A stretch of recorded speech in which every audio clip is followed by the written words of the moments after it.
ജമാഅത്തെ ഇസ്ലാമി രൂപീകരിച്ചിട്ട് ഒരുപാട് കാലം ജമാഅത്തുകാരെ രീതി എന്താ നിങ്ങൾ വോട്ട് ചെയ്യാൻ പോകൂല. എന്താ വോട്ട് ചെയ്യാൻ പോകാത്തത്? ഇവിടെ ഇസ്ലാമിക ഗവൺമെന്റ് അല്ല ഭരിച്ചുകൊണ്ടിരിക്കുന്നത്.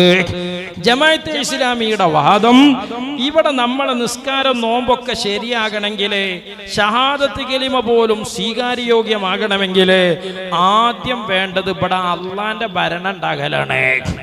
അള്ളാന്റെ ഭരണം എന്ന് പറഞ്ഞാൽ എന്താണ്? സോളിഡാരിറ്റിക്കാരന്റെ ഭരണം. അള്ളാന്റെ ഭരണം എന്ന് പറഞ്ഞാൽ എന്താ? വെൽഫെയർ പാർട്ടിന്റെ ഭരണം എത്തിയാൽ ഓക്കെ ആയി. ഏതെങ്കിലും ഒരു വാർഡില് വെൽഫെയർ പാർട്ടി എന്ന് പറയുന്ന ജമാഅത്തെ ഇസ്ലാമിയുടെ ഏടാകൂടത്തിന് ഒരു മെമ്പർ ഉണ്ടായാൽ അവിടെ തൽക്കാലം അള്ളാന്റെ ഭരണം. അല്ലാതെ പിന്നെ ജമാഅത്തുകാർക്ക് വോട്ട് ചെയ്യാൻ പറ്റൂലല്ലോ.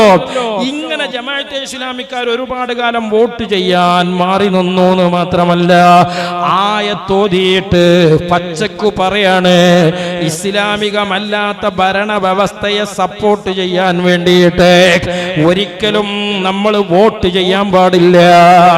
ഇവിടെയുള്ള എല്ലാ രാഷ്ട്രീയ പാർട്ടികളും ശ്രദ്ധിക്കേണ്ട കാര്യമാണ്. ജമാഅത്തെ ഇസ്ലാമിയെ ആരെങ്കിലും എപ്പോഴെങ്കിലും ഒക്കെ മടിയിൽ വെച്ചിട്ടുണ്ടോ അത് അടക്കേമെന്ന് വിട്ട് കവുങ്ങാകും. അവസാനം പിരിച്ചു കുഴിച്ചിടാൻ കഴിയാത്ത കോലത്തിൽ അത് നിങ്ങളുടെ ആസനത്തിൽ ആൽമരമായി മാറും. അതുകൊണ്ട് ജമാഅത്തെ ഇസ്ലാമി ഡേഞ്ചറാണ്. ഈ ജമാഅത്തെ ഇസ്ലാമിക്കാര് ഇസ്ലാം കൈകാര്യം ചെയ്യുമ്പോൾ ഇസ്ലാം തെറ്റിദ്ധരിക്കപ്പെടുകയാണ്. ഈ ജമാഅത്തെ ഇസ്ലാമിക്കാർ ഇസ്ലാമിക ഭരണത്തെ കുറിച്ച് പറയുമ്പോൾ ഇസ്ലാമിക ഭരണം തെറ്റിദ്ധരിക്കപ്പെടുകയാണ്. ഇവർ മുസ്ലിം ഖലീഫമാരെ കുറിച്ച് പറയുമ്പോൾ ആ ഖലീഫമാര് തെറ്റിദ്ധരിപ്പിക്കപ്പെടുകയാണ്. ഇവർ ഇസ്ലാമിനെ വെറുതെ വിട്ടാൽ അതാണ് ഉമ്മത്തിനോട് അവർ ചെയ്യുന്ന ഏറ്റവും വലിയ ഉപകാരം. കാരണം പറയാണ്, ആയിരക്കണക്കായ മനുഷ്യരുള്ള ഈ നാട്ടിലെ ഒരു പഞ്ചായത്ത് ഇലക്ഷൻ വരുമ്പോ നമ്മളെ നാട്ടിലെ സ്ഥിതി എന്താണ്? പള്ളിക്കല പ്രസിഡന്റായ അയമൂട്ടിയാജിനെ ഗ്രാമപഞ്ചായത്തിലേക്ക് ഇന്ന ചിഹ്നത്തിൽ വോട്ട് ചെയ്ത് വിജയിപ്പിക്കണമെന്ന് പറഞ്ഞ് നമ്മുടെ വീടുകളിൽ വോട്ട് ചോദിക്കാൻ വരുന്ന കൂട്ടത്തിൽ ആരുണ്ട്? തൊട്ടപ്പുറത്തുള്ള അമ്പലത്തിന്റെ സെക്രട്ടറി ഉണ്ട്, അപ്പുറത്തെ ചർച്ചിന്റെ സെക്രട്ടറി ഉണ്ട്. അങ്ങനെ ഹൃദയഹാരിയായ മതേതരത്വത്തിന്റെ സൗകുമാര്യത കളിയാടുന്ന ഈ സാംസ്കാരിക കേരളത്തിന്റെ തെരുവില് അള്ളാന്റെ ഖുർആൻ ദുർവ്യാഖ്യാനം ചെയ്ത് പച്ച മലയാളത്തില് മൗദൂദി പൗരോഹിത്യം പറഞ്ഞ വിഘടനവാദത്, ഈ മൗദൂദി പൗരോഹിത്യം പറഞ്ഞ മതവിരുദ്ധതയാണിത്. ഓലൊക്കെ നന്നായിക്കണു മൂല്യരെ. ആരെ പറഞ്ഞു? ഇന്ന് വരെ ഞങ്ങൾ ആ പറഞ്ഞത് തെറ്റാണ് എന്ന് ഈ സമൂഹത്തിന്റെ മുമ്പിൽ ജമാഅത്തെ ഇസ്ലാമിക്കാർ വിളിച്ചു പറഞ്ഞിട്ടുണ്ടോ? ഉണ്ടോ? ഞങ്ങൾക്ക് അങ്ങനെ അമുസ്ലിമീങ്ങളുടെ കീഴിൽ രാഷ്ട്രീയ പ്രവർത്തനം നടത്താൻ പറ്റൂല എന്നുള്ള അഭിപ്രായമല്ല. അന്ന് ഞങ്ങൾ ആയത്തോതി പറഞ്ഞത് ശുദ്ധ അസംബന്ധമാണെന്ന് പറയാൻ ജമാഅത്തുകാർ തയ്യാറുണ്ടോ? ഇങ്ങനെ മുസ്ലിമീങ്ങളെ തെറ്റിദ്ധരിപ്പിച്ചതിന് ഉമ്മത്തിനോട് മാപ്പ് ചോദിക്കാൻ തന്റെ ഇടമുണ്ടോ? ഇല്ല. ഇത് അവരുടെ ഒളി അജണ്ടയാണ്, ഇത് അവരുടെ ഹിഡൻ അജണ്ടയാണ്. ഈ അജണ്ട ഒരുപാട് കാലം ഇവർ പബ്ലിക്കിൽ പുറത്തെടുത്തു.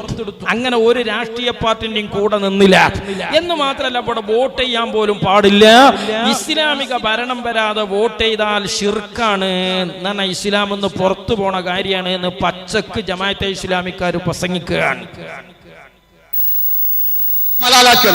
ജമാഅത്തെ ഇസ്ലാമി ശിർക്കാണെന്ന് പറഞ്ഞു. ഇന്നും ശിർക്കാണ്, ഇന്നലെ ശിർക്കാണ്, നാളെ ശിർക്കാണ്. എന്താ? അതാണ് നിയമസഭയിലും ശിർക്കന്നെ, ഗ്രാമപഞ്ചായത്തിലും ശിർക്കന്നെ, ഈ തെരഞ്ഞെടുപ്പിലും ശിർക്കന്നെ, കഴിഞ്ഞ തെരഞ്ഞെടുപ്പിലും ശിർക്കന്നെ, വരുന്ന തെരഞ്ഞെടുപ്പിലും ശിർക്കന്നെ. എന്താ കാരണം? ശിർക്കാന്ന് പറഞ്ഞത് ഒരു സംശയങ്ങൾക്ക് വേണ്ട. ഒരാൾ ദൈവേതര ഭരണവ്യവസ്ഥയ്ക്ക് കീഴിൽ, കേട്ടോളൂ, ദൈവേതര ഭരണവ്യവസ്ഥയ്ക്ക് കീഴിൽ ദൈവേതര ഭരണവ്യവസ്ഥ നടത്തേണ്ടതിനായി തെരഞ്ഞെടുപ്പിൽ മത്സരിക്കുകയും അസംബ്ലിയിൽ പോവുകയും ചെയ്യുന്ന പക്ഷം അത് തൗഹീദിന് വിരുദ്ധവും അനനുവദനീയവുമാണ്. മനസ്സിലായപ്പോ നിങ്ങൾക്ക് ഈ പറഞ്ഞ ദൈവേതര വ്യവസ്ഥ എന്ന് പറഞ്ഞാൽ എന്താ അറിയോ? ഉമർ റളിയല്ലാഹു തആല അൻഹുവിന്റെ ഭരണമല്ല ഇവിടെ, ഖുർആനും സുന്നത്തും അനുസരിച്ചുള്ള ഭരണമല്ല ഇവിടെ. ഡോക്ടർ അംബേദ്കർ ഉണ്ടാക്കിയ ഭരണഘടനയും അതനുസരിച്ചുള്ള ജുഡീഷ്യറിയും ജനാധിപത്യ വ്യവസ്ഥയുമാണ് ഇവിടെ. അങ്ങനെയുള്ള ഒരു നാട്ടിൽ അതിനെ ശക്തിപ്പെടുത്താൻ വേണ്ടി വോട്ട് ചെയ്യലാണ് ഇപ്പൊ നമ്മളൊക്കെ ചെയ്യണത്. അങ്ങനെ വോട്ട് ചെയ്യൽ ഇന്ത്യൻ ജമാഅത്തെ ഇസ്ലാമി 27 വർഷം എന്നതാണ് ഉദ്ധരിച്ചത് നമ്മളെ സാക്ഷാൽ മുജാഹിദുകളുടെ പത്രം. അപ്പോ ഇസ്ലാമിക ഭരണമല്ലാതെ നമ്മൾ ഇവിടെ ഒന്നിലും ഇടപെടാൻ പാടില്ല. ഇവിടെ അടിസ്ഥാനപരമായി മുസ്ലിമീങ്ങളുടെ പ്രധാനപ്പെട്ട അജണ്ട ഇസ്ലാമിക ഭരണം സ്ഥാപിക്കലാണ് എന്നാണ് ജമാഅത്തെ ഇസ്ലാമി പറയുന്നതെങ്കിൽ അതിന്റെ ഹൈന്ദവ വേർഷനാണ് ഹിന്ദുത്വ എന്ന് പറയുന്നത്. ജമാഅത്തെ ഇസ്ലാമി ഇസ്ലാമിന്റെ പേരിൽ ഈ പറയുന്നത് എന്താണോ അതിന്റെ ഹൈന്ദവ വേർഷനാണ് RSS ഇവിടെ പറഞ്ഞുകൊണ്ടിരിക്കുന്നത്. ഇന്ത്യ എന്നാൽ ഹിന്ദുത്വമാണ്, ഇന്ത്യൻ ദേശീയത എന്നാൽ ഹൈന്ദവ ദേശീയതയാവണം എന്ന RSSകാരന്റെ അതേ വാദമാണ് ഇസ്ലാമിന്റെ പേരിൽ ജമാഅത്തെ ഇസ്ലാമി ഉയർത്തിക്കൊണ്ടുവരുന്നത്. എന്നാൽ മുസ്ലിമീങ്ങൾക്ക് അങ്ങനെ ഒരു വാദമല്ല. ഇസ്ലാമിക ഭരണമല്ലെങ്കിൽ പിന്നെ മുസ്ലിമായി മരിക്കാൻ പറ്റൂല എന്നുള്ള വാദം മുസ്ലിമീങ്ങൾക്കില്ല.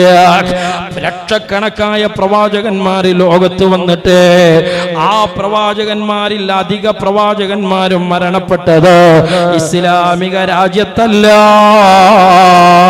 ഇസ്ലാമിക ഭരണം നടപ്പിലാക്കിയിട്ടല്ല. അപ്പൊ അവരൊക്കെ ഈമാൻ പൂർണ്ണല്ല എന്ന് പറയേണ്ടി വരൂലേ? അപ്പൊ ഇത് ജമാഅത്തെ ഇസ്ലാമിയുടെ ആശയമാണ്.